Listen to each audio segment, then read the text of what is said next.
Hi, welcome back to the channel. Welcome back to another short chat with me today. And the topic today is, how does a spiritual person handle social media? If you aspire to be a spiritual person, you must have noticed the challenge of social media. And today we're going to look at some guidelines from a spiritual or a religious perspective. So I hope that you enjoy this video.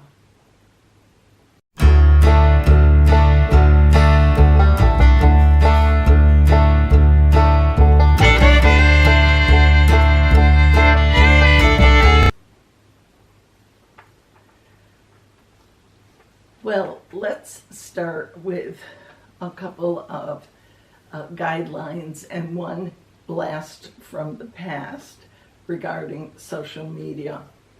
You may remember, especially in the U.S., that in the past there were two things that were never discussed in polite conversation, and put quotes around that polite conversation. And those two things were religion and politics. Well, that may no longer be true, but I think regarding those two subjects in particular, we could use some guidelines for handling social media. So I would start with these. If you're going to not avoid social media altogether, which some people have chosen to do, but if you're participating and you're going to put out a post, think about these things. Is it true?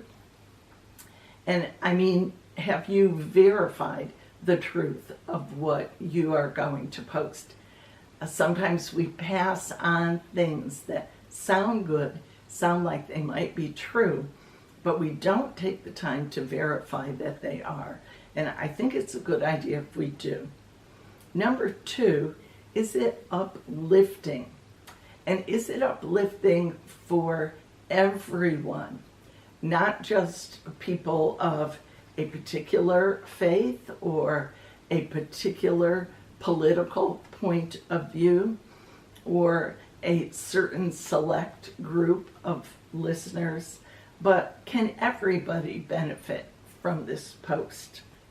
Next, does it promote peace or division?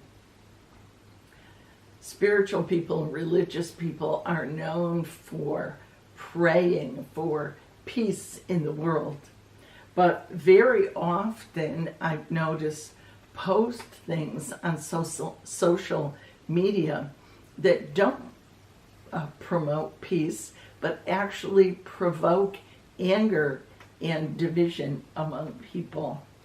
So if it doesn't promote peace, why would a spiritual person want to post it?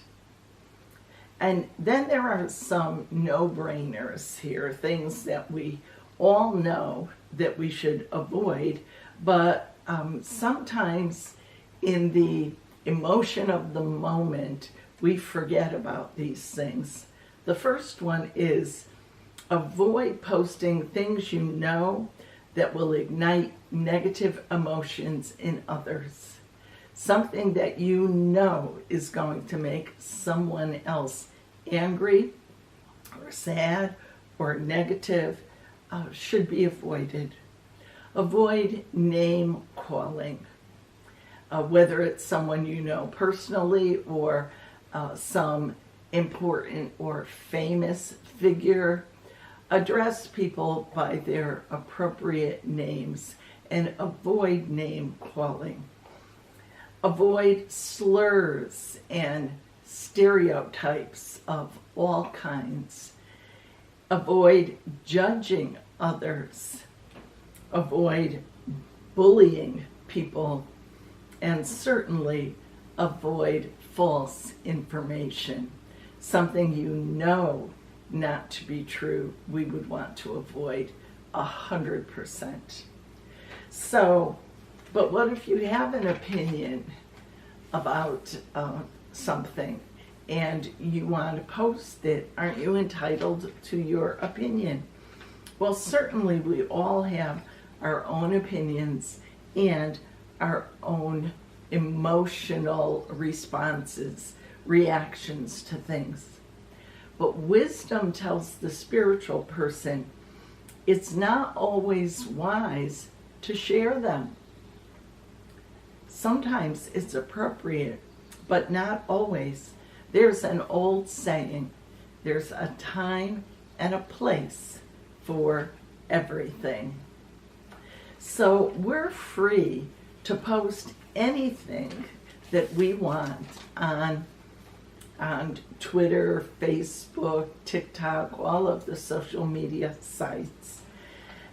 First of all, they have to be legal. They can't be something that is against the law. So you can post anything that's legal and within the guidelines of the host. So Twitter and Facebook, etc., have certain guidelines of acceptable things that can be posted on their sites. But within those parameters of is it legal and is it within the guidelines, you're free to post just about anything you want. But if you claim to be religious or you claim to be spiritual, you'll recognize that unity among people, this peace among peoples that we long for, and kindness toward others are, in the end, more important than winning an argument. It isn't our job to set other people straight on social media. Hopefully these guidelines will cause you to stop and think when you post something and determine to post those things that bring unity and understanding between people and not things that cause division and negativism between individuals or groups of people. I know I myself very often come across a post that I'd like to share and I say, boy, so-and-so or this group or that person needs to see this post. But you know what? That isn't my job. If it's not uplifting, if it's not going to meet the social or physical or spiritual needs of another person or group of people, as either a God follower or a person seeking enlightenment, I have no business sharing those posts. And I'm learning to avoid them and to only try to post those things that are good and helpful. And I hope you'll join me in looking at your own posts and thinking about the criteria that you've set for yourself when you post on social media. Well, if you liked this video, please give it a thumbs up, and I hope you'll be back next time to have another chat about an issue either for spiritual people or for religious organizations. In the meantime, have a great week, and I'll see you soon.